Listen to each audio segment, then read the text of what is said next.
Star Wars: The Force Awakens. Have you felt it? Here we are to the new trilogy, new generation of Star Wars. So let's all get prepared to be pissed off. Am I right? Cause let's face it, since the time of this film, I have heard some great things, some bad things. Mostly bad because of Rey or Ren, or because it's just like the first Star Wars film. So wait, you're saying it's not okay to allow new people into the Star Wars universe because it can't be a simpler story with new characters and old that has a familiar look, feel, and tone? Are you telling me that people are not allowed in your little fan club? Are you telling me that you cannot allow a hero's journey story? And it cannot be allowed in such a franchise after so many years? Y'all are a bunch of angry, pissed off Siths, aren't ya? Anyway, to get this out of the way, I love me some Force Awakens. Story issues aside, which they were barely existent at all, this makes one hell of an entertaining film. Great characters, great plot, and while I can say the story is familiar, it is not enough for me to hate it. It is a good foundation. Alright, so to start us off, if you're new to my channel, new to this concept, I take a hold of any franchise that looks to set up a universe and review it by doing a full-on recap of the TV show or film. Hence, Universe Reviews. It'll help you recap into just in case if you are in a hurry and want to remember what happened to this character or that character, how did they end up here, or what they want, or how did this become a big thing, or if it was a thing you wanted us to get off the screen as quickly as possible. That is what I do, okay? Okay, bye-bye. So, let's jump into The Force Awakens. So this film is set 30 years later, and after all the fall of the Galactic Empire, from the ashes rises the First Order. And General Hux and Darth Vader wannabe Kylo Ren are in charge. Luke Skywalker has disappeared after a mishap with the new generation of Jedi as one went rogue. Kylo Ren! So this movie is all about finding Luke Skywalker. Poe Dameron is on a planet called Jakku, where he meets up with a retired adventurer. He finds the map, hands it to Poe, and says, "This will begin to make things right." But the First Order finds this out and goes to the village and raids it. Poe tries to get the hell out of there. As you can see, Poe doesn't make it out, but the droid with them, BB-8, does. At the same time, a stormtrooper has a moment of crisis, and here we identify him as FN 2187. Kylo takes Poe. FN 2187 takes a moment to rethink his life. BB-8 finds a scavenger named Rey, to which here we now meet our main character. Make no mistake, FN 2187 is a main character as well, but marketing can be a deceiving little devil. So things are moving right along. FN decides to rescue Poe after Kylo makes Poe tell him where the map is. Tell me. No. Tell me. Okay! FN and Poe get the hell off that ship and heads back to Jakku. Not before Poe renames FN to Finn. Tells him he has to go back to Jakku. He flips out. No, we can't go back to Jakku! We need to get out of this system! I gotta get my droid before the First Order does! And now we get to play the game of really quick events. We've never played this game before, but it is a quick way to tell you what happened. Finn believes Poe is dead. Finn meets Rey. Finn realizes that an airstrike has been launched, and they escape on the Millennium Falcon. The garbage will do! Finn and Rey are both nearly immediately recaptured, believing it's the First Order, only to find out that it's...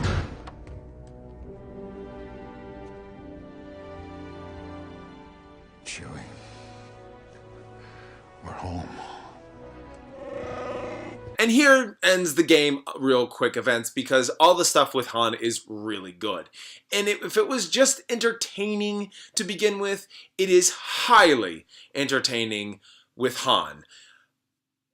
Good lord. I mean, okay, so the moment Han shows up on the screen, they just make him likable all over again. If you weren't a fan of Han, you will be now. If you were always a fan of Han, you're still gonna be. And all this just makes the film really good at this point. Side quips? Han Solo, the rebellion general? No, the smuggler. Wasn't he a war hero? Callbacks? This is a ship that made the Kessel Run in 14 parsecs. 12! The things that Han has gotten himself into. I never made a deal with Concha Club. Tell that to Concha Club. And so we realize Han is along with this adventure quite immediately. This is not how I thought this day was gonna go. Neither did we, buddy. Neither did we. Cause let's face it, by this point, we're gonna realize a few things. Han Solo's back! Oh my god! Things are moving pretty fast for us, and it's like really no time to be bored. And a lot of fanboys and girls are either really enjoying this film, or they frickin' hate it. And if you aren't one of those who like it, well, I'm sorry, this movie never did it for you. Snoke is a nefarious and mysterious figure influencing everyone in the First Order and allows General Hux to use Starkiller Base for the first time. And Snoke questions Kylo's feelings over the matter, as Kylo is actually the son of, wait for it, Han Solo. So Han and Leia had a boy, and he turned out to be a real prick. He is on the dark side. Well, that's just great. No wonder Luke disappeared. So Rey, Finn, and Solo all head to a planet called Takodana? Takodana? Takodana. Takodana. Takodana. Sounds like tacos. And meets a cantina owner, Maz Cantina. And she's definitely a scene stealer. You are right back in the mess. Literally. She offers her help, but makes it known that Solo needs to be in this fight as well. So, this is the part where our characters get separate for one reason or another. Finn tries to depart to get away from the fight. Rey is drawn to a room downstairs that carries Luke and Anakin's lightsaber. Maz tells her when she arrives that this is a good sign that the Force is calling to her. For whatever reason, it must be for a good one. Well, of course, she gets freaked out and flees into the woods. Let's play another quick round of really quick events. First Order attacks. Maz gives the lightsaber to Finn for safekeeping. Poe Dameron and the Resistance come in to save the day. Go straight at him! Don't let these thugs scare you! Copy that. We're with you, Poe. Finn fights a clone trooper. Raider!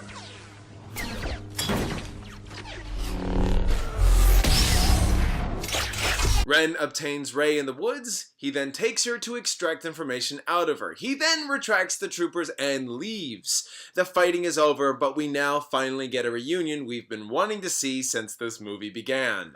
Han and Leia sharing screen time. Goodness! Han Solo! Get out of the way! 3PO! Flippin' idiot. Same jacket. No, new jacket.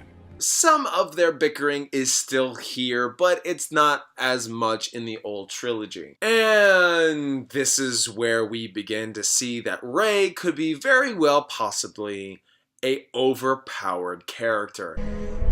That you will never be as strong as Darth Vader. And this is where every fan in the galaxy scratch their heads and wonder, or let's just hate this film. Guys, seriously, even with her being so overpowered, it's not like they weren't building up for this to tell you this is gonna be a big thing. Resisted you. She's strong with the Force. Untrained, but stronger than she knows. Not to mention, she doesn't even get it right the first time. Oh no. Oh no, what? Wrong fuses. Nor does it happen right away. You will remove these restraints and leave this cell with the door open. What did you say? But the fact is that actually they have one hell of a dynamic here. Rey, an abandoned girl with so much power with no control over how she can use her Force sensitivity. Ren, too much influence and control, but wants a side of the Force and struggles to maintain it. Two opposite sides of the spectrum. If you don't like the character here, I understand, but it's not like she was intended to be a Mary Sue as a cheat. She was intended to be a mystery throughout and grow as a character on her current position. Who am I to tell you that you shouldn't be upset at this movie?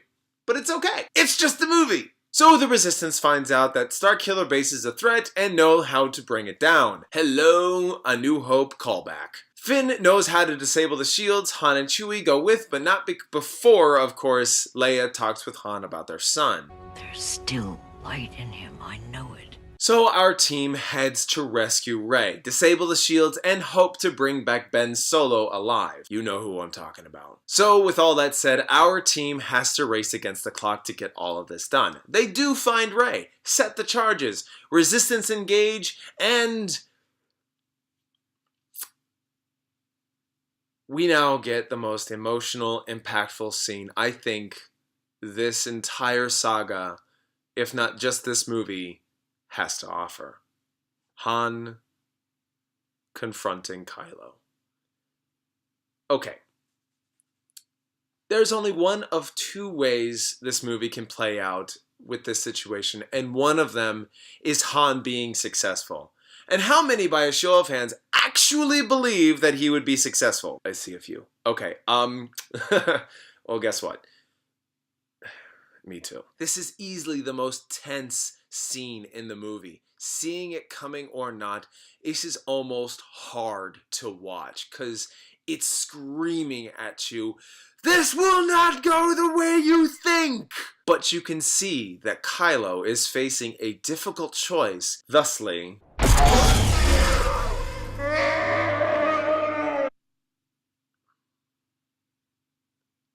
you're just left in shock. Because you know you wanted this to go differently.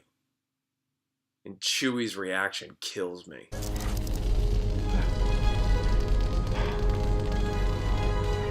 Thank you. Chewie proceeds to explode the said charges, and this is where the action really begins. Mind you, apart from the Starkiller Base stuff, the long-awaited lightsaber fight is finally here. The lightsaber fight between Kylo and Finn is intense, but it is quelled by slicing Finn's spine. Kylo attempts to take the lightsaber, only for it to fly past him and lands in the hands of the most unlikely person imaginable. And again, Rey is shown to be an overpowering, badass mofo, but not everyone's with the game on this one. And she closes her eyes, focuses up, and starts kicking Kylo's ass without any training whatsoever. But I say again, it's not like they weren't setting up for this. Not like this isn't a big plot point for a good reason, and it's not like this shit happened right away. Stop hating. So Rey bests Kylo into their second wave of the fight. Snoke requests Kylo to be returned to him to complete his training. Wait a second. You mean to tell me this entire time while Kylo was throwing his temper tantrums and doing various things, he wasn't complete on training? This is making my argument a lot harder. So, Chewie saves Finn and Rey before Starkiller Base explodes.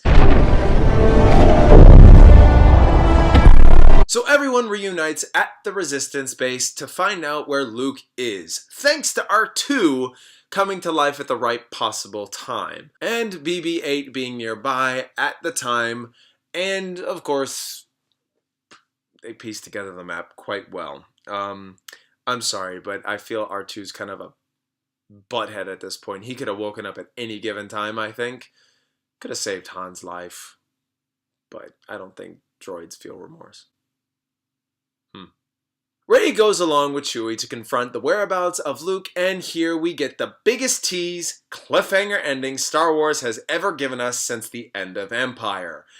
No lines from Luke, no lines from Rey, just an abundance of theories, speculation, and a whole lot of give me the next installment now! All in all, guys, I had an absolute blast with The Force Awakens.